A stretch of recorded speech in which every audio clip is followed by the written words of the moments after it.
Boa noite a todos, boa noite a todas. Espero trazer alguma novidade ou alguma coisa para sanar a curiosidade dos amigos. E todo palestrante tem um problema sério ao início do encontro. São os 30 segundos iniciais. Se ele conseguir prender o público nesses 30 segundos, com certeza a palestra transcorrerá de forma bastante tranquila. Então, a título, de tentar trazer a atenção de vocês, eu faço o seguinte questionamento. Vocês estão tranquilos lá nos vossos respectivos escritórios e chega um indivíduo dizendo o seguinte: olha, eu preciso de um imóvel com urgência para alugar, porque eu fui despejado do imóvel que eu estava usando. A pergunta que eu vos faço é: vocês vão atendê-lo? Olha, nós, como o programa está sendo gravado, então tivemos, sim, atender no sentido do pedido dele, Agora, o mais enfático, colega, qual a sua graça, colega? Isso. O Menezes disse: eu atendo na hora. Agora, se vou local... Não, a pergunta é exatamente essa: atender o pedido dele de locação. Sim ou não? Sim. Sim? Ele acabou, só para melhorar o currículo do nosso pretendente, ele foi despejado por falta de pagamento. Ele era um camarada honesto. Sim ou não? Não? Não? Não? Não? Não, ele quer um imóvel para alugar. Olha, o colega, qual a sua graça, colega? O Badaró nos traz uma resposta dependendo da garantia. É isso, Badaró? Que garantia você exige? Pode ser senhor, imóvel. Aí nós devemos ter... Na verdade, a resposta... Só um minuto, colega. A resposta a esse nosso cliente, meio maluco, porque o camarada é honesto ao ponto de dizer: fui despejado por falta de pagamento e quero que você me alugue um imóvel, realmente um pouco ousado. Mas o Badaró nos traz realmente que, dependendo da garantia, e na verdade depende de uma única garantia. Não, ele não vai conseguir. O seguro fiança, diz o colega, qual a sua graça? O Matheus, não vai, porque a seguradora só vai prestar a sua garantia para alguém que ela tenha certeza que jamais vai deixar de pagar. Porque esse é o princípio do lucro da seguradora, é garantir uma hipótese remotíssima, porque se for uma hipótese bastante real, ela vai entrar no prejuízo. Então o seguro fiança está afastado. Título de capitalização, que seria outra hipótese, também está afastado, porque ele, se tivesse dinheiro para comprar título de capitalização e dar em garantia, ele teria pago o aluguel, que ele foi despejado. Aí nos sobra duas das possibilidades, que é a caução e a fiança. Professor, eu fiz uma locação Não entendi. Qual a sua graça? O Osiel disse que já fez uma locação dessa, mas só um minutinho a gente já pega a sua experiência, Osiel. E aí, sobrando essas duas garantias previstas no artigo 37 da Lei de Locação, temos a caução, que ela tem um limite de 3 aluguéis, não pode ser exigido mais que isso, e de novo me parece que, se ele tivesse recursos para pagar 3 aluguéis, ele fatalmente pagaria o aluguel, não teria sido despejado. E aí nos resta só a garantia pessoal. E aí, caríssimos e caríssimas, realmente é a única hipótese de você não correr risco. Porque se ele conseguir um fiador com um passado mais limpo que passado de santo, com patrimônio capaz de suportar muito bem o contrato, e louco o suficiente para prestar fiança para alguém que acaba de ser despejado, você pode firmar o contrato. Entretanto, vamos ouvir o que diz o Osiel. Como é que você alugou? Qual foi a garantia que você pediu? Primeiro que essa pessoa foi despejada, ele tinha recursos ele pagou para terceiro, para o contrato de locação, assim foi Veja, então vamos lá. O Osiel encontrou um jeitinho que não era a proposta do nosso exercício. Ele fez um aluguel em nome de terceiros. Aí não vale. Tem que ser aquele camarada honesto que chegou lá e falou, olha, eu, em nome de terceiro, ok, você resolveu o problema. Entretanto, você está com um belo no abacaxi, né? Porque o cara que alugou não é o cara que mora. Na hora de despejar, vai ter um problema. Então, voltando ao nosso exercício, para que todos tenham... O colega, desculpa, eu não gravei seu nome. O Menezes disse que alugaria. Qual garantia você pediria, Menezes? Um fiador. Pessoa física, aí já começa. Pois não. O seu nome, por favor? Diga, Jefferson. Fala um pouquinho mais alto para a gente tentar captar o som. Eu faria a seguinte maneira, ele é um caso de promoção social. Não é isso. Ele não quer ser chamado de ajudado.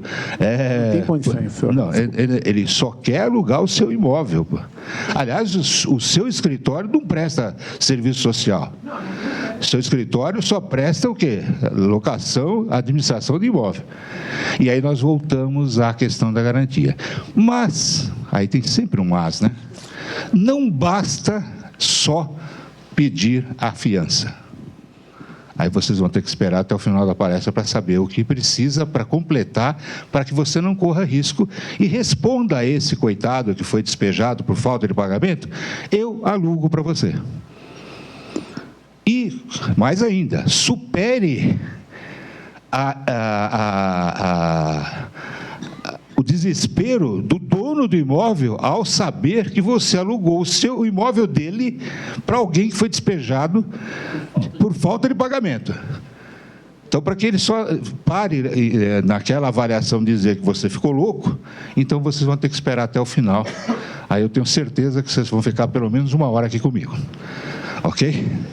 Então, vamos lá. Voltando ao nosso encontro. Nós vamos falar do contrato de locação no modo geral e especificamente a execução das garantias. Veja, foi fácil prender vocês 1 minuto, não foi? E agora tenho garantia de pelo menos 1 hora ou vai embora sem saber qual é a resposta. Vamos lá. Primeiro contrato, com relação ao contrato, algumas características. Um contrato de garantia precisa ser escrito? Mas está escrito lá que não reclama obrigatoriamente a forma escrita. E aí? A maioria respondeu sim. O contrato de locação não reclama a forma escrita. Por quê? Quando a gente se refere a reclamar, é claro que nem todos os colegas aqui presentes são também advogados. Então, para aqueles que são advogados, eu estou chovendo no molhado, se não contradizendo o que aprenderam na academia. Mas para quem não é, quando a gente se refere a essa expressão reclamar, não há uma previsão legal que diga como tem que ser feito. Então, no contrato de locação, na lei de locação, a lei base, que é 8.245 de 91, não está escrito em nenhum dos seus artigos que o contrato de locação só vale se for por escrito. Aliás, não tem referência nenhuma como contratar a locação. Por quê? Quando o legislador quis que fosse de forma expressa, escrita, ele criou uma lei dizendo só vale, ou ainda, é da substância do ato a forma escrita, como, por exemplo, a compra e venda de bens imóveis. Não dá para vender um bem pela boca. Menezes, vende, quanto é que você quer? Estou aqui 100, você me pagou, ok, pronto. Morreu? Não. Se não for da forma escrita, e mais, o legislador foi mais específico ainda. Essa forma escrita não é qualquer forma. É uma forma pública, porque todo mundo tem que saber que o Menezes e o Ferreira fizeram uma transação imobiliária, envolvendo um direito imobiliário. Então, o legislador ele exigiu isso aí. Só há troca de propriedade imóvel quando essas declarações de vontades, ele de vender, eu de comprar, ou vice-versa, estiver registrada em um documento chamado Escritura de Compra e Venda de Bem Imóvel. O contrato de locação não está lá na lei. Aproveitando, inclusive, na quinta-feira passada, desculpe, eu estive falando desse mesmo tema numa delegacia regional de Piracicaba, aí um dos ouvintes me falou, pô, você indica um livro? Eu pensei um pouquinho e falei, indico, um livro que todo mundo deveria ter, um Código Civil. Porque é o livro que diz quando você passa a ser sujeito de direito, ou seja, você pode receber alguma coisa ou ser cobrado de alguma coisa, o que acontece para você mudar nas diversas fases etárias da sua vida, o que acontece quando você quer transacionar ou manter uma relação jurídica com alguém, compra, venda, troca, permuta, escambo e vai por aí afora. O que acontece se você resolver morar em condomínio? O que acontece se você ficar meio louco e resolver casar? Como é que casa? Do jeito que casa? Como é que fica o patrimônio? Como é que ficam os filhos? E vai por aí afora. E vai até um ponto lá que diz, olha, a hora que você morrer, as relações jurídicas que você mantinha, elas serão transferidas para alguém. É o caso da sucessão. Então, um livrinho, que seria a base nossa, obrigatório, é o Código Civil. Então, se eu tiver que indicar um livro para alguém, se alguém me pedir uma indicação, olha, compre um Código Civil. E o leia naquilo que você tiver interesse. Que ele tem 2.053 artigos, não dá para ficar decorando. Ah, será que ele trata de contrato? Vai lá no índice, ele diz tudo que tem que ter em um contrato. E mais ainda, que tipo de contrato? Puxa, será que lá está escrito que tem que ter um contrato de compra e venda? Está lá escrito sim. Até porque eu estou chamando a atenção disso. Porque tudo aquilo que nós não conseguirmos prever em um contrato que a gente faça, eu e o Milano não conseguimos prever, puxa, na hora, pensamos, mas faltou alguma coisa. A lei vem, essa lei, Código Civil, e diz, o que não está no contrato de vocês, está previsto na lei, e ele supre essa falha. Puxa, eu não sou especialista em contrato, fiz um contrato lá meia boca, e aí? Independente de você ter colocado ou não. Exatamente isso. Só que algumas coisas, e aí é bom que se saiba, algumas coisas podem ser revogadas pela vontade das partes. Outras não têm valor nenhum. São as normas de ordem pública e essas não podem ser revogadas. Então, por exemplo, numa relação em que de compra e venda, pegando na nossa área, né, em que o preço fique à vontade do vendedor, e isso seja escrito no contrato, a lei que disciplina o contrato de compra e venda diz que isso não pode ser pactuado. O preço tem que ser definido de outro jeito e não à vontade do vendedor, que é claro, se vale 1, ele vai falar que vale 10, e aí coitado do comprador, ou compra, é isso? Então, feito esse parênteses, voltamos ao nosso problema aqui. Então, contrato de locação precisa ser da forma escrita? Não. Ok, fiz um contrato verbal, alguém já fez um contrato verbal de locação aqui? Fez? Quem? Pode se entregar, não tem problema não. Meia dúzia balançou a cabeça, mas não tem coragem de falar, porque provavelmente deve ter dado dor de cabeça. Deu dor de cabeça porque vocês não pediram a fiança. Bom, mas espera aí, contrato de compra e venda, perdão, contrato de locação verbal com garantia de fiança? Pode? Parece meio louco, né? Como é que eu vou... Onde é que o camarada, o fiador, vai assinar? Aí nós vamos ter mais um cuidadinho quando estiver falando de fiança, que o contrato de fiança é um contrato dentro de outro contrato. Por isso, eu posso assinar lá no guardanapo, eu garanto, etc., o contrato verbal que o Ferreira e o Menezes firmaram.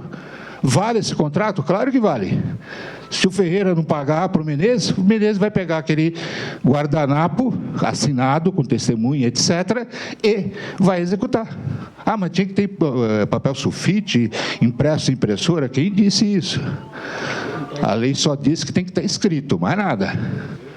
Ok? Vamos lá, vamos ver se a gente consegue passar da segunda linha, né? Então, vamos lá. Superada essa característica, não dá para a gente, em 50 minutos, em 1 hora, falar tudo tudo que a legislação contratual pede, ou as características. Isso importaria num curso de relações contratuais, aí a coisa vai muito mais longe. Então, mas só para a gente aguçar a necessidade de saber. É importante que a gente saiba que em um contrato, especificamente de locação, que é o nosso objetivo, duas são as declarações de vontade. Então, alguém precisa querer alugar e alguém precisa querer tomar por locação aquele determinado imóvel, e essas duas vontades geram dois deveres. O primeiro deles, ao locador, o dever de ceder, dever de cessão, né? Ceder temporariamente parte dos seus direitos de propriedade. Então, todo mundo que é dono de alguma coisa tem fundamentalmente, por força do direito de propriedade, descrito lá no Código Civil, que ele tem o direito de usar, gozar e dispor.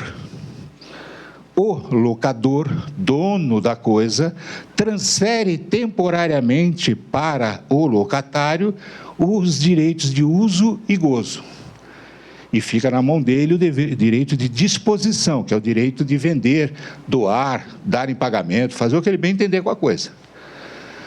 Bom, da parte do locatário, sobra para ele um outro dever: a contraprestação pela cessão daqueles direitos que o proprietário transferiu para ele temporariamente. Então, a contraprestação ou o pagamento do aluguel. Então, do mesmo jeito em que o locatário tem o direito de exigir do locador: eu quero usar a coisa, eu quero gozar dos frutos da coisa, sem ser incomodado, ou seja, não adianta o locador, quero ver se meu imóvel está inteiro, todo dia bate lá na porta, o locatário vai falar: não, você não vai entrar mais aqui não, agora você está perturbando o meu direito. Pô, mas o cara é locatário. Sim, mas ele tem o direito de usar a coisa, de gozar dos frutos da coisa, sem ser perturbado por quem quer que seja. É interessante essa situação. Em contrapartida, ele tem o dever de pagar o que foi combinado pela locação.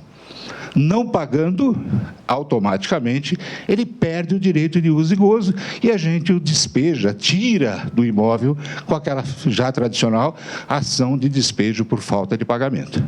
Ok? Bom, a lei que regula a base, na lei básica, é a 8.254, 245, ó, a inversão ali, por favor, corrijam depois, de 91, e depois duas leis complementares, que complementaram, que atualizaram, que é a 12.112 e a 12.744. Essas leis, essas três, elas disciplinam exclusivamente a locação residencial e não residencial, ou comercial, ou industrial. A locação de bens, que são, por exemplo, de imóveis ou imóveis pertencentes às três fazendas, União, Estado e Município, autarquias e fundações, são disciplinadas pelo Código Civil. E mais ainda, vagas de garagem, a parte hotéis, arrendamento mercantil ou arrendamento rural, tudo isso é disciplinado pelo Código Civil. Então, ninguém vai ver lá um arrendamento rural disciplinado pela 8.245.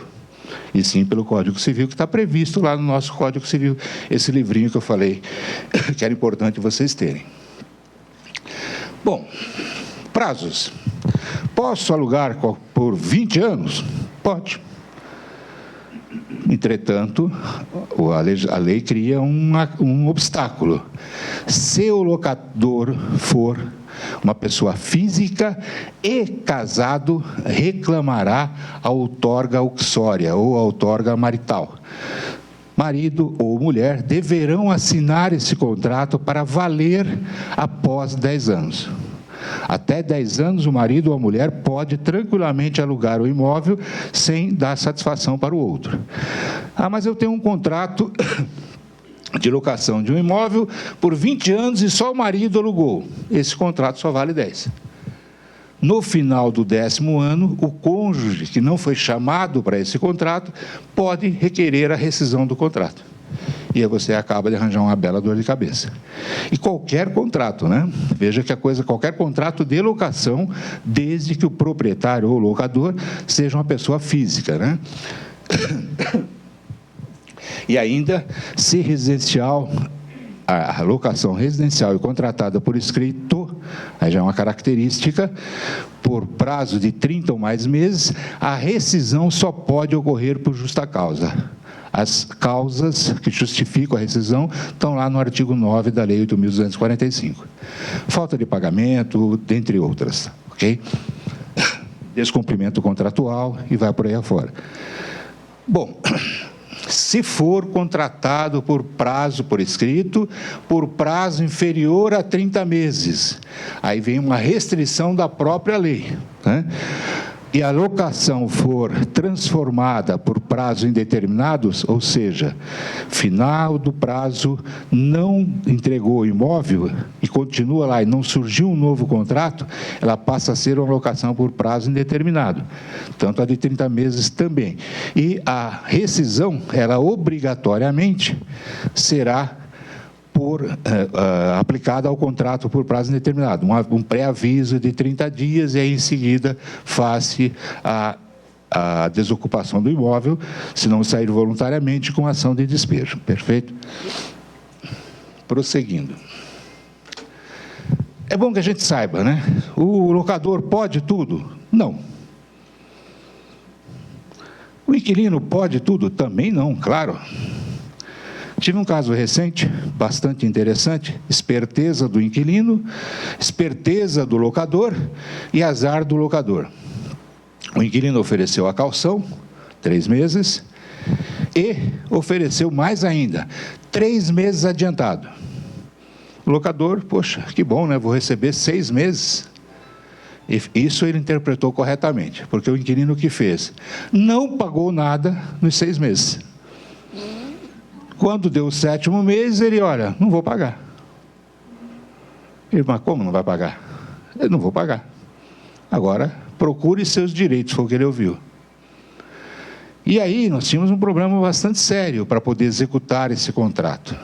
Primeiro, havia uma violação à lei contratual e caracterizando um ilícito, que foi o fato do locador receber os 3 meses de caução e não depositar em uma conta de poupança conjunta e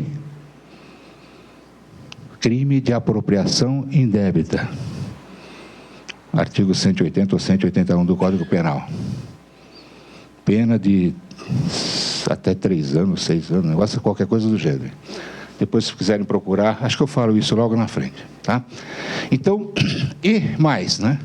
Como ele esgotou a garantia, ele merecia uma ação de despejo com pedido de liminar. Só que tinha que falar para o juiz que tinha cometido o ilícito. Olha, fiquei com o dinheiro, usei o dinheiro para pagar os 3 meses de aluguel, os 3 meses que ele pagou adiantado, pronto, cometi um ilícito, não posso cobrar adiantado, tinha que falar para o juiz. Tivemos que falar. Avisei o proprietário que ele corria o risco de não receber, não tirar e responder um processo crime. Bastava o juiz ser chato. Felizmente, acho que o juiz não leu a petição. Ele decidiu a liminar e foi embora. Despejou o camarada. Porque se ele ler a petição, tive o cuidado de escrever de uma forma assim meia, né, transversa, mas não tinha como esconder que ele tinha recebido 6 meses adiantado, porque tinha o recibo. Ele deu recibo, recebo adiantado, aliás, perdão, colocou uma cláusula no contrato que ele estava recebendo adiantado, aí não mais 3, 6 meses. Quer dizer, a caução ele transformou em aluguel. E aí, sem esforço, o contrato era um contrato sem garantia. Mas tinha uma cláusula lá dizendo que o cara tinha dado 3 meses de caução. Veja o imbróglio que foi o contrato. Felizmente, me parece que não foi feito por um especialista. Parece que foi, deixa que eu faço, é mais barato fazer, e tudo bem. Deu tudo isso. É proibido também, né? Então, pode cobrar aluguel adiantado? Não. Exceto em 2 situações. Primeira delas, no contrato de locação residencial ou não residencial, sem garantia. você pode cobrar adiantado. Porque o princípio do contrato de locação são prestações vincendas. Primeiro usa e depois paga.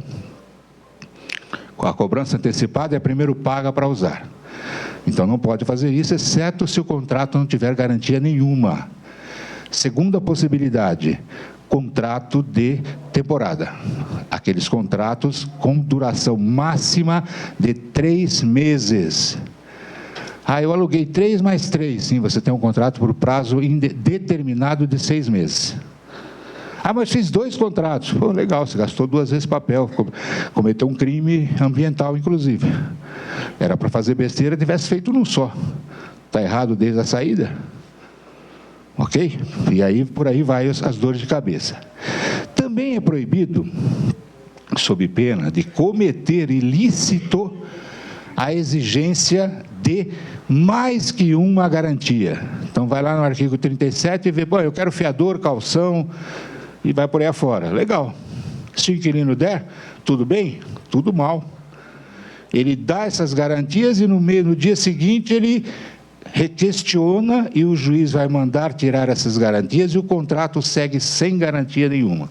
Adivinha a dor de cabeça que você vai ter. E a outra coisa é estabelecer que a locação será em moeda estrangeira ou salário mínimo. Poxa, mas eu tenho um contrato desse aí e nunca deu dor de cabeça. Continue rezando. Porque o dia que der, você vai ouvir do juiz que você tem um contrato ilegal. E aí vai aplicar as penalidades por esse contrato ilegal. Estou lá há 10 anos, nunca deu dor de cabeça. Maravilha, puxa, seu anjo da guarda realmente funciona. O cara é bom, hein? Continue acendendo um monte de velas para ele, porque senão você vai entrar bem. Ok? Cláusula penal. Todo contrato tem cláusula penal? Não. Todo contrato deveria ter cláusula penal? Sim. Por quê? A cláusula penal, normalmente, ela valora as consequências ou os prejuízos que na execução de um determinado contrato, as partes acabam sofrendo. Por exemplo, tem lá a cláusula penal básica de todo contrato, aquele que infringir qualquer cláusula desse contrato pagará, a título de cláusula penal, uma multa de 3 aluguéis. O camarada fez uma obra lá sem autorização. Multa de 3 aluguéis. O camarada quer rescindir o contrato antecipadamente. Multa de 3 aluguéis. O camarada, além de fazer a obra sem autorização, causou um bruto no prejuízo porque despencou o telhado. Os 3 aluguéis não chegam nem perto do tamanho do prejuízo. Você vai cobrar aquela cláusula e vai também cobrar o prejuízo. Desde que tome cuidado que a cláusula penal não seja escrita de forma que ela abrigue o total do prejuízo. E sim que ela pode ser completada pelos danos eventualmente provocados acima desse valor. De novo, nós voltamos lá no contrato. Cuidado na elaboração do contrato, porque enquanto ele não causar problema, você não tiver problema com o seu locatário, legal. Mas o dia que tiver problema, o contrato é a base. Se mal elaborado, você tem o problema causado pelo locatário e mais o problema do contrato. 2 problemas e reclamando 2 soluções e você no meio de tudo isso. Tá? Bom, prosseguindo ainda. Chegamos nas tais garantias contratuais. Artigo 37 da Lei de Locação, a 8.245 de 91. Tá? 4 são as possibilidades e garantias que eu posso exigir. Sempre deixando claro, uma única garantia por contrato. Vamos lá. No contrato de locação, o locador pode exigir, ponto. O inquilino chega lá e fala, eu posso oferecer um fiador. Aí o locador engole, engasga e tá bom, vai. Não, é o contrário. O locador diz a garantia que ele quer. Mas eu não tenho os 3 aluguéis, ofereço 2. Ok, você não vai alugar. Simples assim. Eu não tenho fiador. Paciência, eu só alugo com o fiador. Porque é direito do locador exigir a garantia.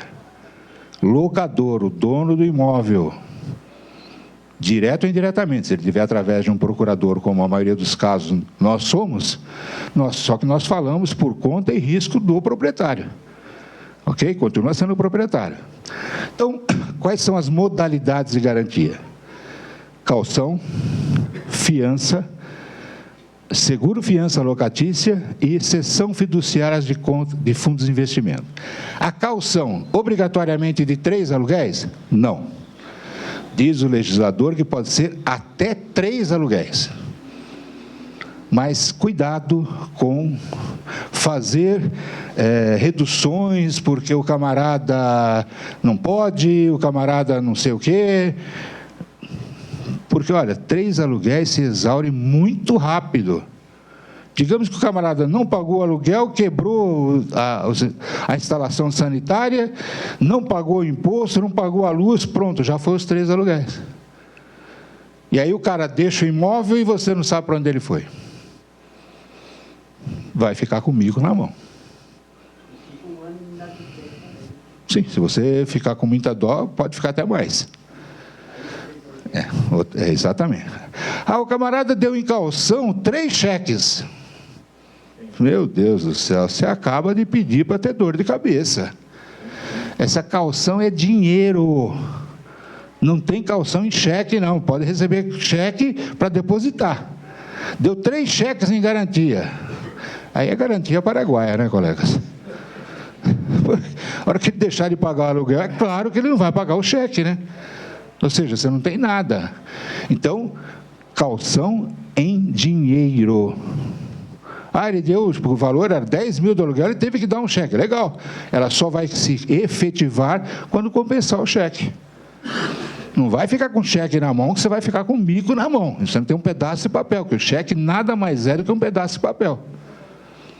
Que é cheque até 60 dias. Fora de 60 dias, ele começa a mudar. Ele passa a ser uma ordem de pagamento, passa a ser uma confissão de dívida, e daqui a pouco vale tanto quanto um pedacinho de papel rasgado aí da ficha de avaliação que vocês têm na frente. Se rasgar um pedacinho e escrever devo R$50, vale tanto quanto um cheque emitido há 2 anos. Ou seja, nada, né? Ok? Bom, então, cuidado, caução é dinheiro. Não tem caução. Mas pode ser caução de um imóvel? Claro que pode. Então, a caução pode ser em dinheiro, valores mobiliários, se aí sim dinheiro, ou num bem imóvel. Desde que nesse bem imóvel, seja registrada essa garantia que foi dada. Mostrar a matrícula do imóvel e dizer, olha, essa é a garantia? Mas então eu vou registrar lá. Não registra não. Que garantia você tem? Nenhuma. Olha, eu faço uma outra proposta. O camarada fala, olha, eu não tenho nada, não tenho dinheiro, não tenho cheque, não tenho ouro, mas tenho aqui meu carro 0, eu dou meu carro em garantia para você. Eu digo o seguinte, se você aceitar esta garantia, e se o cara, porque o cara pode falar o seguinte, eu dou esse carro em garantia, mas o carro fica comigo. Que garantia você tem? Nada. Né? Mas o cara fala, não, eu te entrego, está aqui a chave. Se você for casado ou casada, tire o cônjuge da cama e passe a dormir com o carro. Mas leve ele no colo, porque se ele entregou com 1.000 quilômetros, e quando você for devolver, tem lá 1.000 quilômetros em 1 metro, ele vai falar, eu não te entreguei isso. Porque a caução implica em devolver aquilo que você recebeu. E por que eu não respondi para o colega Badaró o ouro? Porque você vai ser responsável por ele. Te dou 1 quilo de ouro de garantia. Você, pronto, agora sou eu o alvo. Né? Você vai ficar debaixo do braço, vai alugar um cofre. Já não vale 1 quilo. Aí se for na Caixa Econômica Federal, de repente foi roubado, aí levou o ouro embora e tem gente que até hoje não recebeu. Né? Ou de repente você achou que era ouro e era tinta amarela. Então, cuidado, joia, etc. Se for bens móveis dados em garantia, coisas, implica primeiro entregar para você, primeira regra. E segundo, você está correndo o risco de que qualquer coisa que aconteça com aquilo, qualquer dano, qualquer prejuízo, qualquer desgaste, você responde por ele. Ah, mas ele deixou o carro comigo, eu vou usar o carro. Tudo bem. Ele te entregou um carro zero, daqui a 3 anos, ou 22 anos e meio, você vai ter que entregar um carro zero para ele. Se você topa isso, sorte sua. E quem disse que ele vai aceitar? Você concorda? Pode. A questão toda é, primeiro, se ele vai aceitar. Segundo, né? Porque ele não sabe como é que você vai devolver. Tá, ok. Mas imagine o seguinte, você é extremamente cuidadoso, nunca te parou que não fosse no estacionamento, você está saindo da garagem aqui do Cresce, vem um maluco lá e passa por cima do carro. Pronto, você deve um carro. Para eu ter um pouquinho de tranquilidade, você teria que fazer um seguro. Pronto, já não é mais aquela, já é uma despesa. Então, vale esse tipo de garantia? Claro que não. Você vai arranjar dor de cabeça para você só. Diga, colega. Se a garagem não for grande, você vai ter que pagar o estacionamento. Ou põe o seu na rua, né? Põe o seu na rua e coloca o outro lá guardado, tá? Pois não, colega.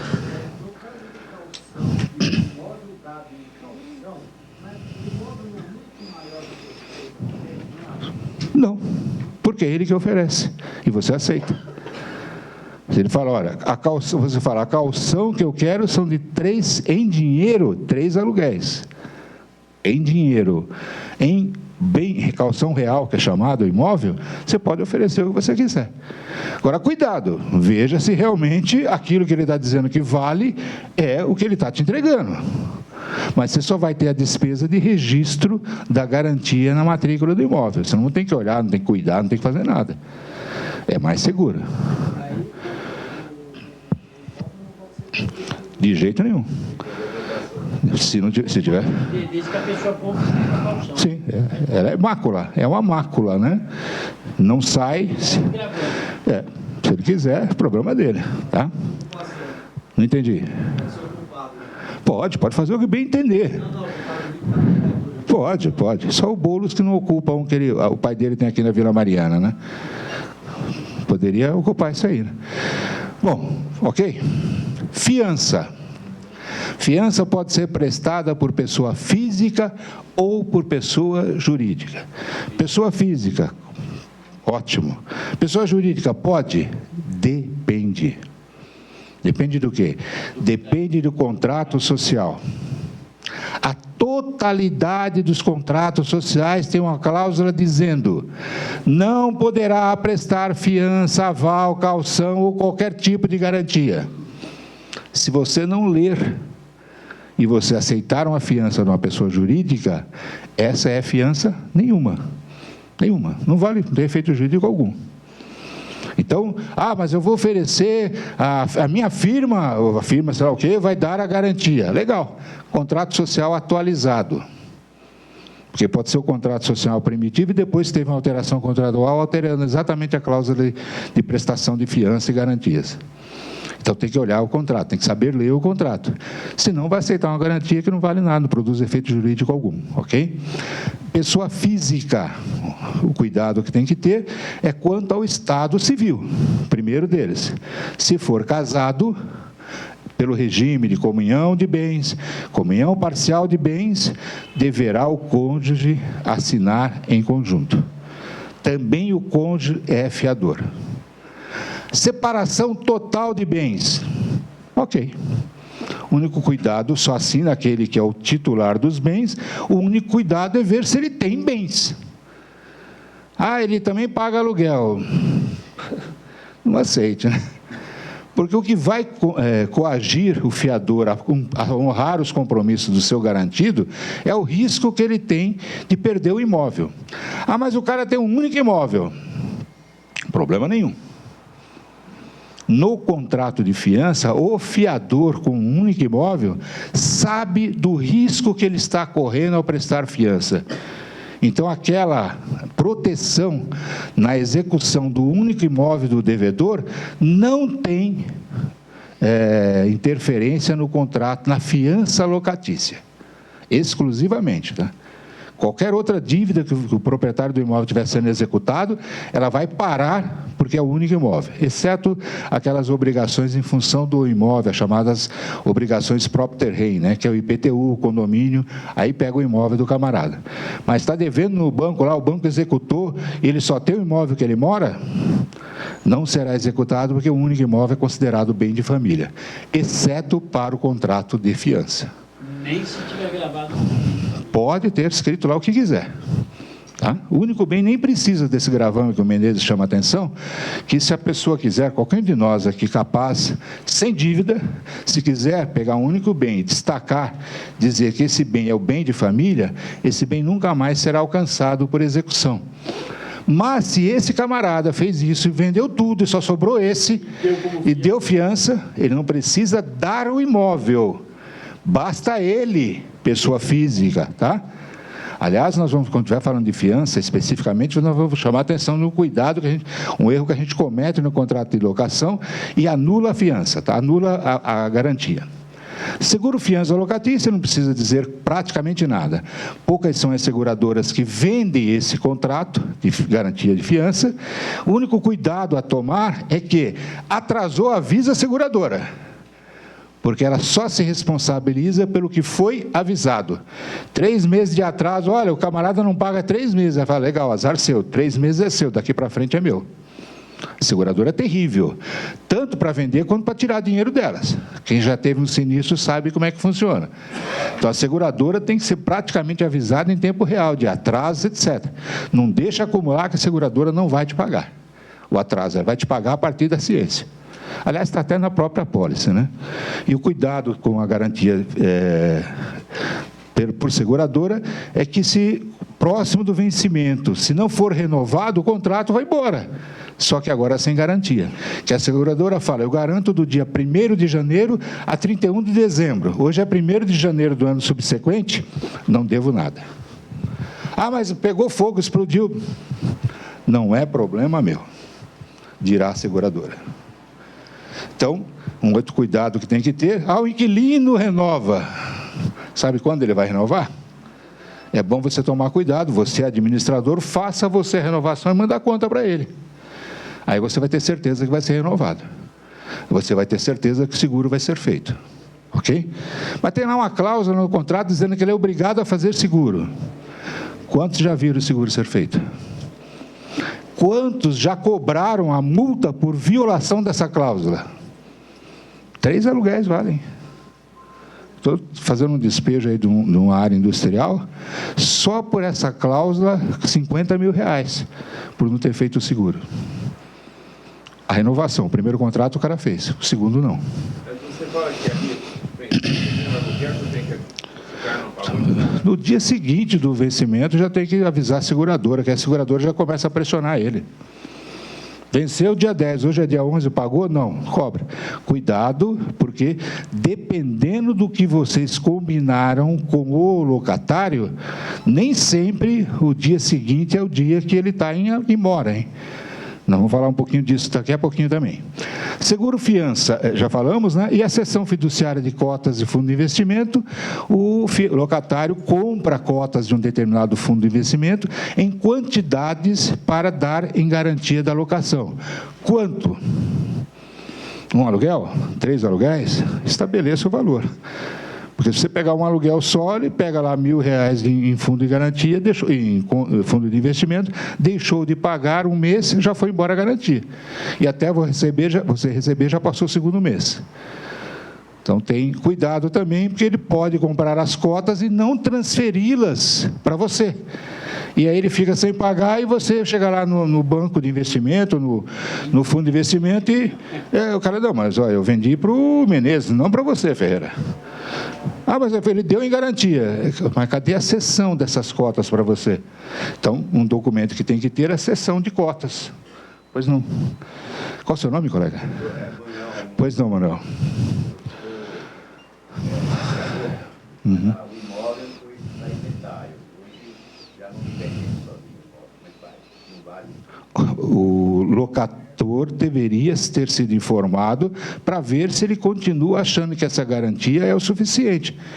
Porque o locador, quando há um desfalque da garantia, como por exemplo que ele está falando, quando eu assinei era 100% meu, agora não mais. Ele pode achar que aquilo que sobrou não é suficiente para honrar o contrato e pede um reforço da garantia. Se o locador não foi informado, risco do fiador, hein? Teria que ter informado o locador. Olha, abriu uma sucessão, a garantia agora já é só pela metade. E o locador toma a decisão de continuar ou não aceitando você como fiador. Ele tem o direito de pedir um novo fiador. E o locatário tem o prazo de 30 dias para substituí-lo. Ok? Não. O fundo de investimento é existe, por exemplo, os bancos de investimento, eles têm uma carteira de investimento, e investe lá 100 milhões na ação da firma A, B, C, D, e depois divide por cotas. E aí você compra essas cotas de investimento. Título de capitalização não se enquadra aqui, em nenhum deles. Não. Título de investimento. Título de capitalização não é garantia de locação. Não tem essa previsão, não. É coisa estranha. Ah, mas ninguém nunca reclamou. Positivo, legal. O dia que reclamar, você não tem nada na mão. Mas ela não faz a garantia locatícia? Veja se não é esse título. Sim, mas ela faz um título de capitalização, você investe dinheiro para ter um dinheiro de volta. E você dá isso, teoricamente, você dá isso para o locador. Mas não está escrito na lei de locação. Se alguém reclamar, alguém locatário reclamar, você vai perder isso. Não enquadra como calção? Não, não. Calção é real ou dinheiro, ponto. Título de capitalização não é dinheiro, são papéis transformáveis em dinheiro. Vai a uma distância muito grande. Ah, mas eu aceitei. Se der problema, não reclame. Não vai encontrar nem o bispo para reclamar, porque a lei diz que você tem só 4 garantias para pedir. Calção, fiança, seguro-fiança e cessão fiduciária. Só isso. Ok? Qualquer coisa diferente disso, por sua conta e risco. E aí o parágrafo único diz, é proibido, sob pena de nulidade, mais de uma modalidade de garantia no mesmo contrato. Isso aí está na lei. Essa é a lei. É. Qualquer coisa que foi a mais. Exemplo, fiança. O Zé da Silva, meu garantidor, o Manuel, aqui o nosso colega, fiador, né? Proprietário do imóvel da rua X, número tal, matrícula número tal. Sabe o que é isso? 2 garantias. Uma pessoal e uma calção real. Sabe o que vale? Nada. Basta o garantido do Manuel não pagar, o proprietário executar, o Manuel se defende dizendo, olha, quando eu assinei o contrato, eu dei uma garantia pessoal e ele exigiu que eu desse uma garantia real. Está aí no contrato, imóvel de matrícula tal. Cláusula nula. Garantia nenhuma. E todo mundo faz isso. Zé da Silva e sua mulher assinam, juram, etc., etc., e são proprietários do imóvel tal. Não faça isso, você está acabando de anular tudo que você fez na fiança pessoal, na garantia pessoal. Porque os tribunais têm entendido que aí tem 2 garantias. Ok? E aí 2 garantias, nula.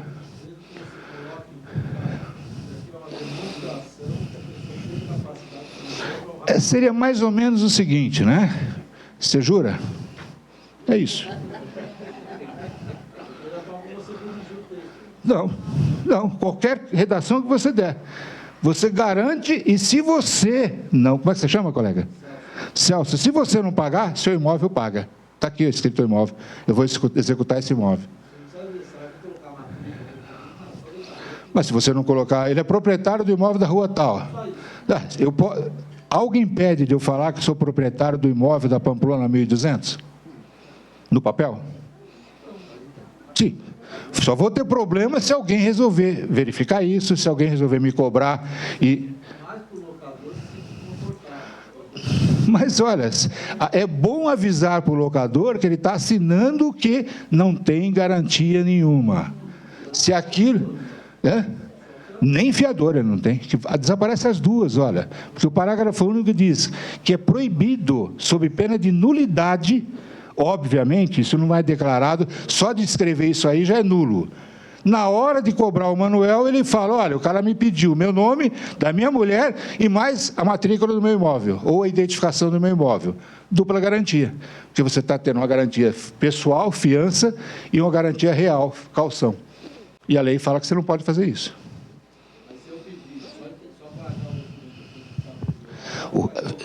Não, perfeito. Aliás, fiador tem que ter o passado mais limpo que passado de santo. Primeiro ponto. O cara não pode ter uma mácula. Cuidado com o fiador profissional. Que esse tem o passado mais limpo que o passado de santo, e o imóvel que ele usa como garantia é o mesmo para 500, porque ele vive de cobrar um mês de aluguel para dar o nome dele. A hora que alguém resolver executar ele... Aliás, para encontrar isso é fácil, só ver no jornalzinho aí, os classificados. Fiador, é fiador profissional. Fujam disso, cuidado, porque não garante nada. Tá? Mas, voltando ao nosso contrato, não escrevam, se a garantia não for real, ou calção, obviamente, que o fulano, fiador, é proprietário do imóvel tal, aí mais uma gracinha, né, matrícula tal, da rua tal, tem mais que um imóvel... Tudo isso é garantia real. Na ficha cadastral que você vai fazer, peça até a última, a geração inicial dele de documentos. Ah, você tem 10 imóveis, quero a matrícula dos 10.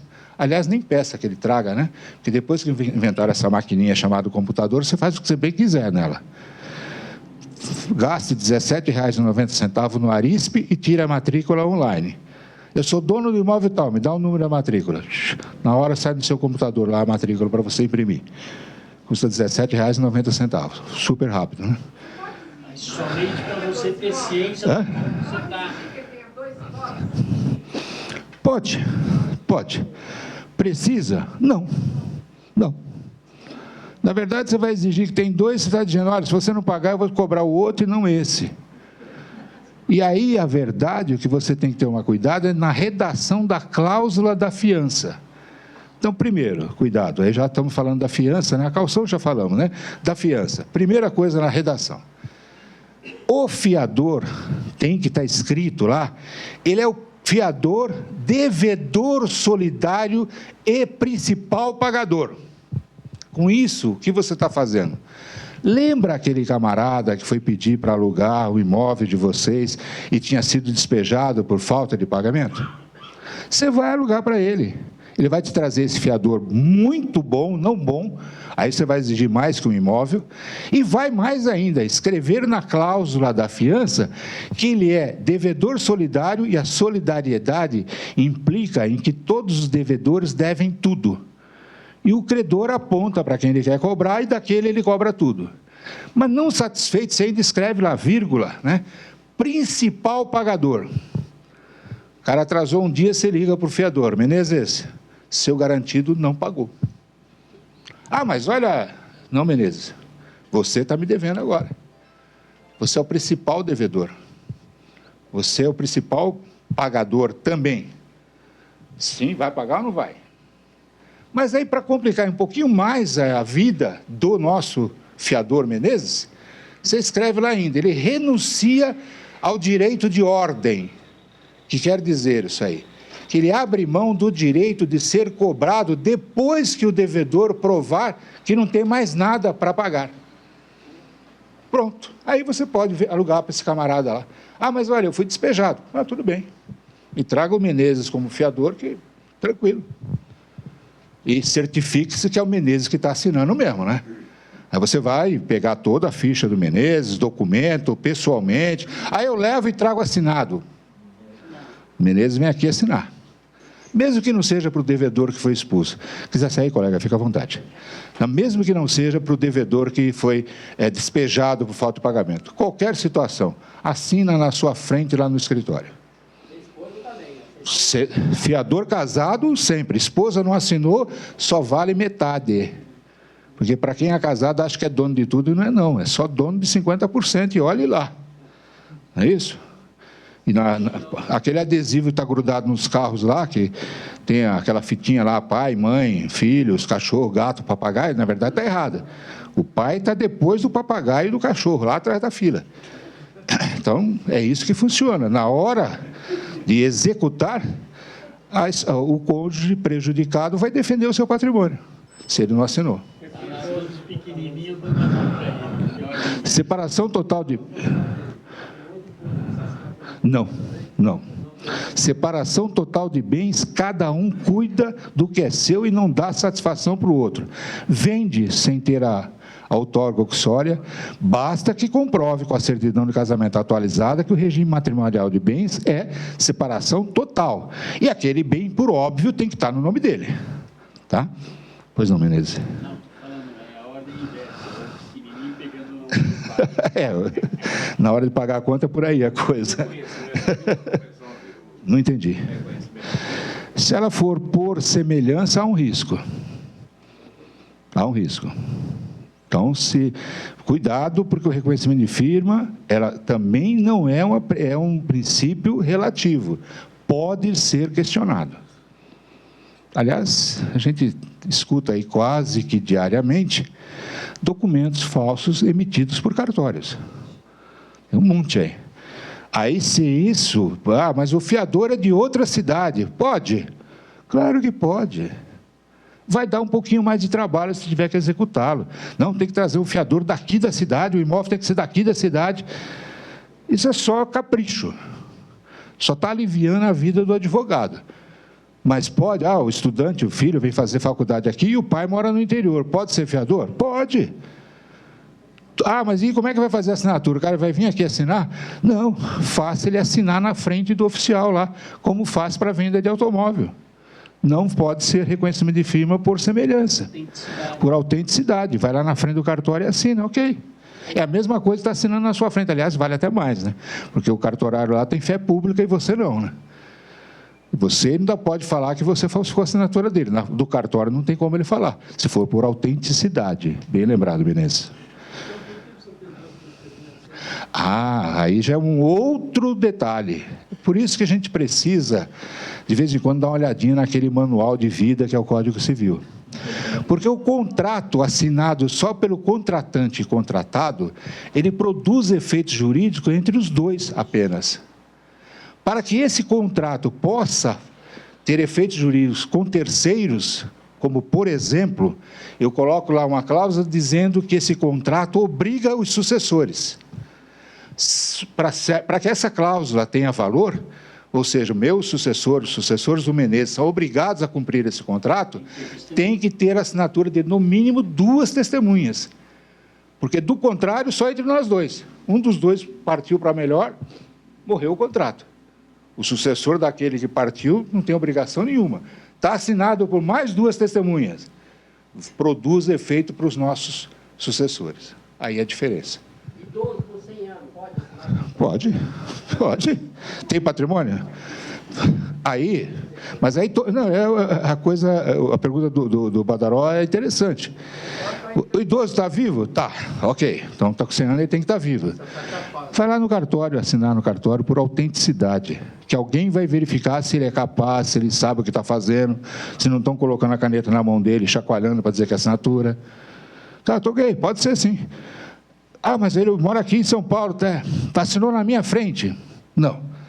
Manda lá no cartório, vai. Você está desconfiando dele? Por que daqui a pouco o juiz vai acreditar em você? Que você não segurou na mãozinha dele e fez ele assinar? Manda lá no cartório. Autentica por autenticidade, custa caro pra caramba, 20, 30 pau. É mais caro, mas né? te dá muito... Sim, dá uma bruta segurança. A semelhança, o cara olha e fala, parece. Bate o carimbo. A pergunta do colega, qual é o seu nome, colega? Matheus, se a multa de 3 aluguéis vale lá no inadimplemento? Vale. Tem juiz que tem criado alguns casos com relação, dizendo que aí é uma dupla penalidade para o mesmo efeito, porque você normalmente pede o despejo por falta de pagamento, e aí já é uma penalidade. Você vai cobrar já a multa de 3 aluguéis proporcional ao tempo faltante. né? E aí você cobra de novo os 3 aluguéis por não ter pago o aluguel na data.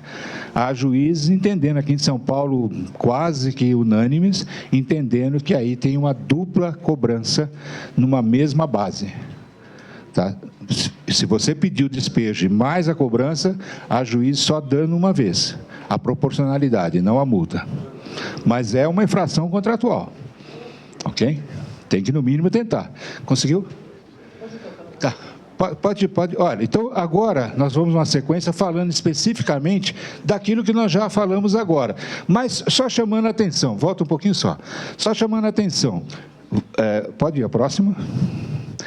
No parágrafo 3º, né, dessa mesma artigo 38, que trata da caução, ele diz que quando a caução for dada em títulos ou ações, então ela pode ser dada em dinheiro, aí está limitada a 3 aluguéis, títulos e ações você vai estabelecer o quanto, normalmente em torno de 3 aluguéis, e se ela for real, aí não há esse cuidado de que o valor do imóvel excede aos 3 aluguéis, tá? Obrigado. Então, não é essa a preocupação. Mas, caso tenha que ser substituído, o locador tem o direito de exigir em 30 dias, caso ocorra falência, concordata antiga, agora é recuperação judicial, que seja substituído os títulos dessa sociedade. Então, era o Banco X da vida que deu lá os títulos de investimento. Só que o banco quebrou. Então, você exige que ele traga outros títulos, sob pena de, não cumprindo em 30 dias, o locatário poder ser despejado por desfalque na garantia. Esse é o título empregado, técnico empregado. Tá? A fiança.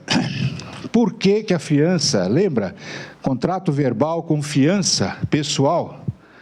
Porque a lei, o Código Civil diz que, primeiro, a fiança tem que ser por escrito, não tem fiança verbal. Fiança verbal é garantia paraguaia. Eu garanto, eu e nada não quer dizer absolutamente nada. Eu assino, eu garanto, aí sim. Aí muda a coisa. E outra coisa também, o fiador, ele garante uma determinada coisa, uma determinada ação, uma determinada pessoa. Eu garanto o Menezes. Se o Menezes sublocar para o Luiz, a minha garantia continua? Não, porque eu falei que garantiu o Menezes. O Luiz eu nem sei quem é. Ok? E aí, se o locador aceitar essa sublocação, automaticamente ele perdeu a garantia. Porque quando? Aí o Luiz não paga. O locador vem babando em cima do fiador. E ele fala, mas quem é que não pagou? Ah, foi o Luiz que não pagou. Mas eu não sei quem é o Luiz. Eu disse que garantia os pagamentos em nome do Menezes. Ah, mas o Menezes saiu e passou para o Luiz. Então, o problema é seu. O contrato está sem garantia.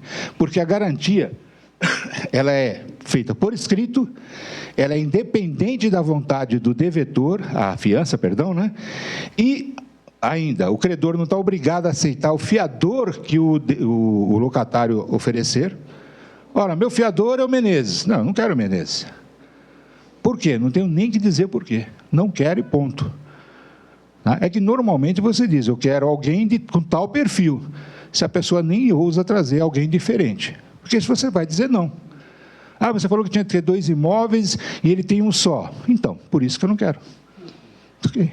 Não tinha que justificar, mas já que você falou que a minha exigência era 2, você trouxe 1, então é exatamente por esse motivo que eu não quero. E pronto, acabou. Não vai ter outra consequência, né? E outra coisa, né? Que não possua bens capazes de garantir a obrigação. Óbvio, né? Ah, o camarada tem bens? Não.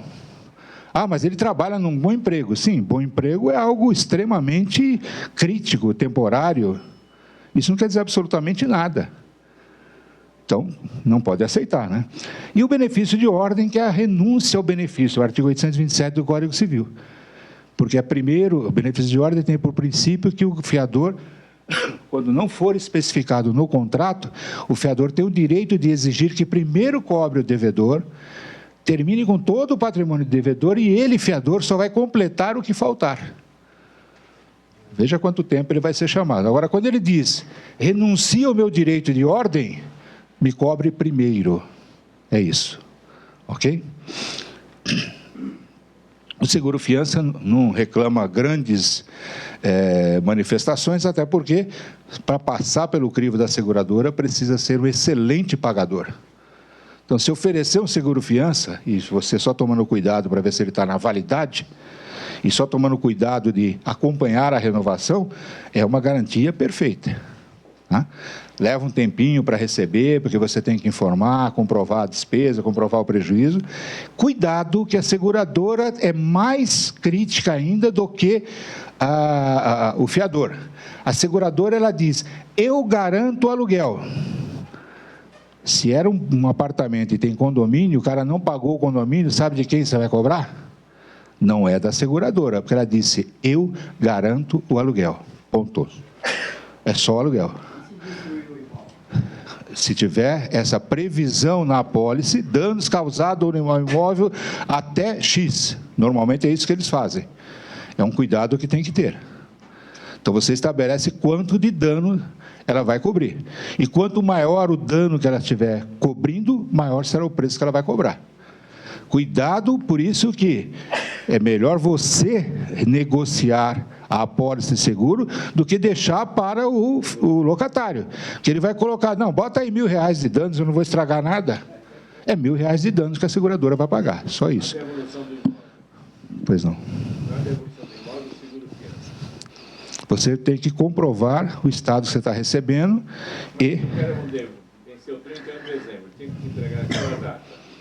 Ele tem que entregar o imóvel em condições daquela data. Você não tem que dar naquela data. Naquela data, você tem que avisar a seguradora que, olha, dia 1º acabou e o imóvel está em péssimas condições, vou fazer o levantamento. A seguradora tem que ser comunicada.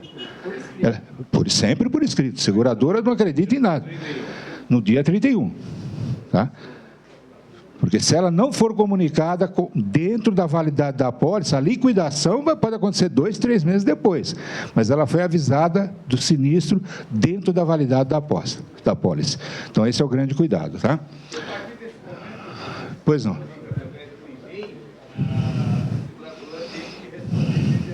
Sim, não basta mandar o e-mail daqui para lá, hein? Tem que ter resposta. Cuidado com esse tipo de comunicação. Ah, eu liguei para lá.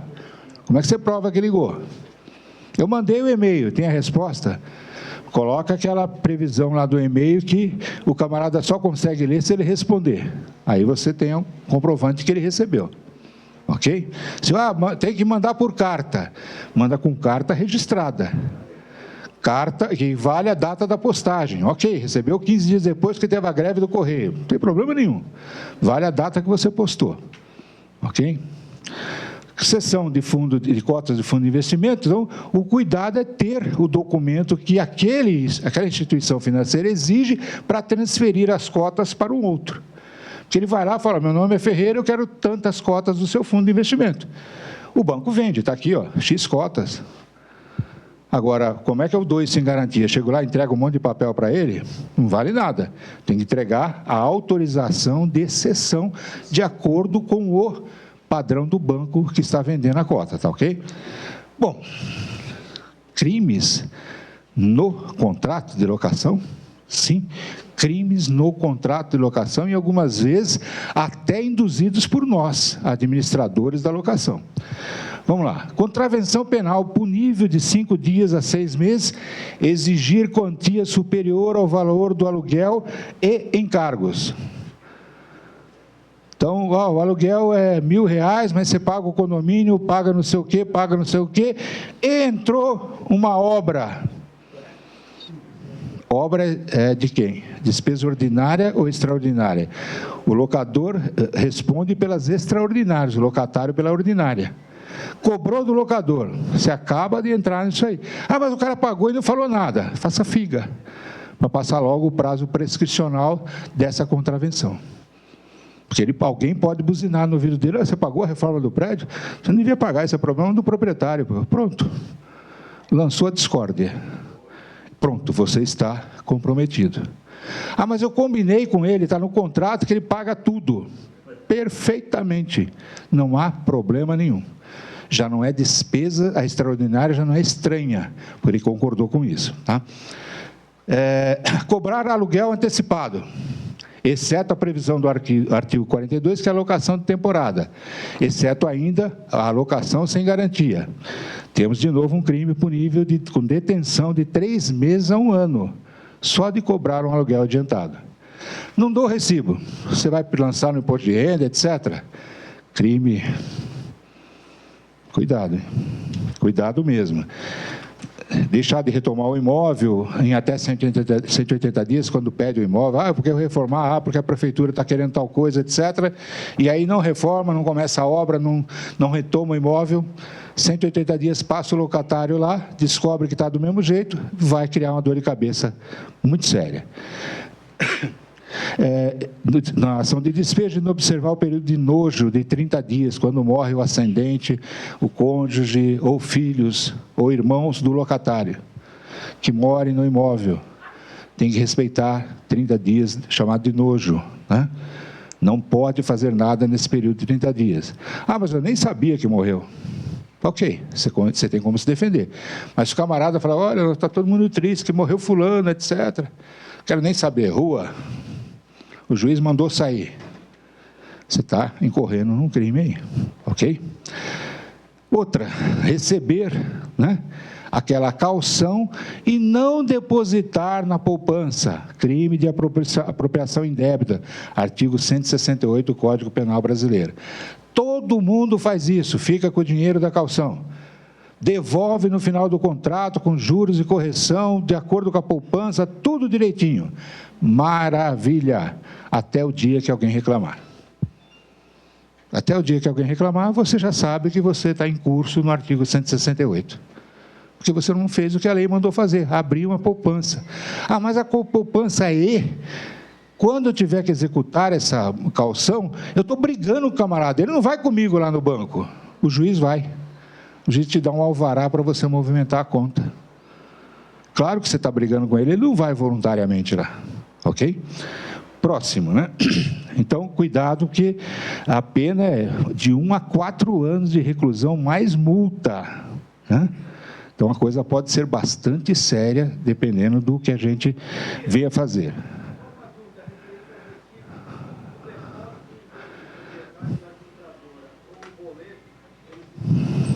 Desde que haja previsão para isso. Por quê? Porque existe um princípio lá no direito às obrigações que só pode dar quitação quem pode receber a dívida. E se o contrato é feito em nome do locador e locatário, só o locador que pode assinar um documento e dar quitação. Qualquer outra pessoa que fizer isso diferente não tem a capacidade de acabar com aquela relação jurídica. Por isso que a gente coloca normalmente depósito em conta. Eu escrevo lá, o comprovante de depósito vale como recibo. Ponto. O recibo de pagar na imobiliária, o recibo da imobiliária, o pagamento será feito na imobiliária e o recibo será fornecido pela imobiliária. O cara não vai querer exigir que o proprietário dê o recibo. Falando de pagamento, que eu disse que ia falar, né? Cuidado quando contrata e faz aquele contrato meio comprado em banca de jornal. O pagamento será feito todo dia 10, ponto. Faltou onde? E aí, o Código Civil, no aspecto do contrato, diz que as obrigações, no momento de cumprimento, ou elas são portáveis ou elas são quesíveis. Quando nada for escrito, pagamento do aluguel todo dia 10, mais nada. Essa é uma obrigação quesível, é uma obrigação que deve ser buscada pelo credor no domicílio do devedor. Ou pelo locador, tem que ir na casa do locatário, no dia do vencimento e vir cobrar o aluguel. Ok? Se ela for portável, o pagamento será feito todo dia 10 na imobiliária, X, Y, Z. Então, o devedor tem que pegar o de valor e levar lá na imobiliária, ok? Por que isso? Porque hoje, por exemplo, vence o meu aluguel e está escrito lá, deverá pagar dia 23, todo dia 23 de cada mês. Eu estou lá, parado, na minha casa, esperando alguém aparecer. Aí o Menezes, apressado, 4 horas da tarde, o que fala? Puta, aquele caloteiro, viu, Luiz? Não me pagou. Aí o Luiz fala, poxa, mas Sou amigo do Ferreira, ele não é tão caloteiro assim. Aí o Luiz me fala, olha, o Menezes está falando que você é caloteiro, você não pagou o aluguel. Mas eu não devo nada para ele. Mas peraí, não é dia 23 que você tem que pagar? Sim, dia 23. Aí pronto, né? Ele me chamou de caloteiro, porque eu não paguei, são 4 horas da tarde, e eu estou certo, porque ele tinha que vir buscar. Eu tenho que ficar parado lá no meu endereço e deixo com o valor da prestação, porque estava escrito lá que o senhor tinha que pagar dia 23. Amanhã, dia 24, eu tenho o direito de acionar a justiça e obrigar o Menezes a receber, que eu não quero ficar devendo favor para ele, não quero ficar devendo nada. Ele que não veio cobrar. Do outro lado, pagar na imobiliária, não disse nada, horário comercial. Ok? Horário comercial termina às 18 horas e não às 16, hein? Se quer pagar no horário bancário, escreva lá, pagar todo dia 23 no horário bancário. Ok, então, que hora fecha o banco? 4 horas? 4:01 eu estou devendo. 4:01 ele pode falar que eu não pago. Chamar de caloteiro forçou um pouquinho, mas só que eu não pago. Esse Menezes Menezes é terrível, putz, louco. Cuidado com o depósito bancário. Esse é um outro pepino que a internet trouxe. Pagar dia 23. São 19 horas e 51 minutos. Estou atrasado, inclusive. Devo alguma coisa? Não. Por que não? Até meia-noite. Exatamente, até meia-noite. Eu quero receber até o horário bancário. Tem que escrever lá no boleto. Pagável em qualquer banco no horário bancário. Aí eu não posso pagar na internet. Aí se eu pagar, eu paguei atrasado. Hoje, agora, 20 horas. Mas se eu nada disser, 23 horas e 53 minutos é meu prazo. E pagar é direito do devedor, não é obrigação. Olha que coisa interessante. Pagar é direito, eu tenho o direito de pagar, não quero ficar devendo para o Menezes. Mas o Menezes está alugando, está dando o imóvel dele, você ficou 30 dias lá, sim, continua sendo meu direito de pagar. Amanhã, ele tem o direito de cobrar e eu o dever de pagar. Mas hoje eu é que quero me livrar dele. Não paguei, aí amanhã muda tudo. A nossa relação jurídica muda toda. A forma, as consequências mudam tudo. Por isso tem que tomar muito cuidado com cobrança, com o boletim de cobrança, o boleto bancário, e de repente, 4 horas da tarde, o cara não pagou. Mas ele tem até meia-noite, por que ele vai te pagar às 4? A questão toda é perca um pouco de tempo na elaboração do contrato, gaste um pouco mais, se for o caso, mas elabore um bom contrato para você não ter dor de cabeça lá na frente. Se você fizer a coisa meio no vai da valsa, você vai ter problema, com toda certeza. E a hora que você levar o teu caso para o juiz vai pedir o que diz a lei. Se o que você fez não estiver enquadrado na lei, você não vai receber a prestação que o juiz tem que dar. A ponto dele dizer, por exemplo, você entrar com a cobrança, o juiz extinguir o processo dizendo que você não tem interesse jurídico. Basta o Menezes querer me cobrar hoje na justiça. Daqui a 1 ano o juiz vai dizer, você não tem interesse jurídico. Pô, mas como? 1 ano? Sim, mas no dia 23 de maio ele não devia nada. Era direito dele, você está querendo o direito dele, você não tinha direito de cobrá-lo. Ainda vai me pagar uma indenização, vai pagar custas processuais, advogados, etc. O contrato tem que ter uma cláusula dizendo pagamento em cheque só será validado na compensação. Cuidado, também cuidado com o que escreve, hein? Porque tem cheque para o pagamento e cheque em pagamento, e principalmente em compra e venda acontece muito isso. O camarada quer ser um pouco snob, escreve lá, o fulano deu em pagamento o cheque tal. O cheque volta, aí ele quer desfazer o negócio, o fulano vendeu o imóvel, por exemplo. Mas como você vendeu? Você nem me pagou? E agora eu quero o imóvel de volta. Sim, mas você deu o cheque em pagamento, agora você executa o cheque. Só que eu vendi o imóvel, tá? O cheque é para o pagamento. Se não sabe se é em pagamento ou para o pagamento, deixa em branco. Principalmente no contrato, hein? Sim. Sim. Por isso que tem que tomar cuidado como contrata.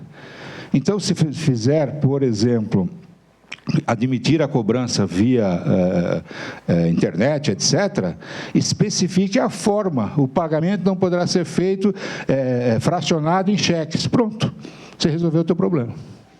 Entendeu? Agora, não escreveu nada, você aceita qualquer coisa. Esse é o cuidado que tem que ter. Ah, você é muito chato. Digamos que você... Sim, mas ou você aluga desse jeito, ou você não aluga. Isso aí só vai depender do termômetro no mercado, né? Se o mercado tiver pró-locador, dá até para bater o pé, né? Se tiver pró-locatário, aí é bom tomar cuidado, né?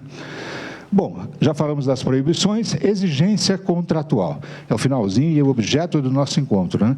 Então, preciso primeiro, para exigir as garantias contratuais, que haja um inadimplemento do contrato. Alguma coisa tem que ter acontecido, violando o que nós combinamos, para que eu possa exigir a execução das garantias. E aí eu tenho a descumprimento contratual, ou falta de pagamento de aluguéis e encargos, pagou o aluguel, mas não pagou o condomínio, pagou o aluguel, mas não pagou o IPTU, ok, você pode pedir a rescisão desse contrato. Ou infração contratual, tomou lá a terceira multa lá do condomínio por barulho, mas está tudo em ordem, pagamento, a próxima vai sobrar para o proprietário, então você pode rescindir o contrato por isso, tá? Bom, execução das garantias. Executar, juridicamente falando, é cobrar as garantias. Se a caução tiver sido na modalidade deixa aqui no meu bolso, né, é mais fácil você compensar o inadimplemento de um aluguel ou de uma despesa causada no imóvel com aquilo que já está no seu bolso e só deve a diferença. Mas se o contrato continuar, você tem que tentar recompor aquela garantia. Por exemplo, um caso que nós administramos recente, o inquilino ficou inadimplente em 2 meses de condomínio, e era caução. Fiz um acordo com esse inquilino da seguinte forma: eu paguei o condomínio, porque ia sobrar para o proprietário, e ele recompôs, dividia aquilo em X meses, para ele recompor a garantia. Ele concordou, assinamos um documento, ok. Está recompondo a garantia. Corro o risco de ele não parar de pagar agora, eu não tenho garantia para isso. Mas eu tenho um documento já dizendo onde foi que eu usei a garantia. E aí eu consigo executá-lo e pedir até o despejo dele, etc. Tá? Ok? O processo de execução é responsável para dar efetividade à decisão judicial, né? Então, o contrato de locação admite uma execução, né, por falta das prestações inadimplidas, então já dá para ganhar alguma coisa com relação à fase de conhecimento do processo judicial. Bom, a regra da caução, eu fui diligente, depositei na conta de poupança, é uma conta E, os dois têm que assinar, e ele simplesmente não paga e, claro, não vai comigo no banco assinar o saque. Vou ter que entrar com pedido judicial para obter um alvará para tirar dinheiro daquela depósito. O juiz vai dar isso liminarmente e eu consigo pegar o dinheiro. Demora? Sim, mas é o jeito correto de fazer. Os outros jeitinhos, né, pode lhe dar dor de cabeça. As obrigações chamadas propter rem, que é condomínio e IPTU, elas são daquele que responder a seguinte pergunta: quem é o proprietário? Quem levantar a mão, o órgão cobrador espeta a conta. Não, mas eu digo Na administração, depende do que você assumiu. Você é administrador. Se você não, depende sim, depende do teu contrato com o que você Você assume o imposto, o condomínio. Não, e mais ainda, depende do teu contrato com o proprietário. Não, a colocação é essa: uma empresa administra o imóvel, Ok. e o locatário paga para ela. Uhum. Ela não é corresponsável pelo. Mas paga o quê? Paga o aluguel ou paga o conjunto? Então, se paga o conjunto, é problema dela, a administradora. Se o cara pagou só o aluguel e não pagou o IPTU, por que ele recebeu parte? Problema do administrador. Então, vai depender fundamentalmente do que disse o Menezes. Depende do contrato. Firmado entre locador e administradora, entre locador e locatário. Vai depender fundamentalmente do contrato. Tá? Bom, chegando quase ao final, né? A fiança... A única coisa que tem que se tomar cuidado, e aí fundamentalmente vai depender daquele primeiro momento em que você fez o contrato de fiança, do que você estabeleceu lá vai depender das suas ações. Se você redigiu a cláusula dizendo que ele é o principal pagador, dê mais um de atraso, já ligue para o cara e cobre. olha, não pagou ontem, você vai pagar hoje ou cumpre o contrato. Simples assim. Se você redigiu bem a cláusula, o fiador vai sair correndo para pagar, porque ele sabe que a partir daquele momento é ele que está devendo, não é o garantido dele. Se você vai em cima de quem tem dinheiro, ou pelo menos quem você analisou num determinado momento e tinha dinheiro para pagar. Ok? Então, esse cuidado tem que ter. Se você quiser, para maior garantia, mande uma carta com AR e ainda mais, AR de mão própria, que é aquele que o camarada recebe uma correspondência do correio dizendo que tem uma encomenda para ele no posto postal. Ele só vai pegar essa carta lá no correio, que é o AR de mão própria. É terrível. Fiz isso com o delegado da Receita Federal aqui em São Paulo. Tive que entregar um ofício lá para ele, não me deixaram falar com ele, um ofício judicial. Eu me fiz de rogado. Fui lá no correio, fiz um AR de mão própria. Uma carta registrada com AR de mão própria. Mandei. O correio avisou ele, olha, tem você, delegado? Tem uma correspondência para você lá. Claro que ele não foi, mas teve que fazer uma procuração, reconhecer firma para a secretária e pegar lá a notificação que ele era só ele ter recebido lá. Eu ia entregar para a secretária, não ia entregar para ele. Mas aí a questão de querer sofrer mais ou querer sofrer menos, né? Prosseguindo, o seguro-fiança, como disse, cuidado com o início dos problemas. Avise a seguradora, porque ela vai dizer que garante a partir da notificação. Ok? E a seção de cotas é só avisar, entrar com o requerimento lá no administrador, dizendo que você quer resgatar as cotas de acordo com a seção de cotas que você possui, tá ok? Bom, qualquer que seja a ação que você precise tirar o inquilino, será uma ação chamada de ação de despejo.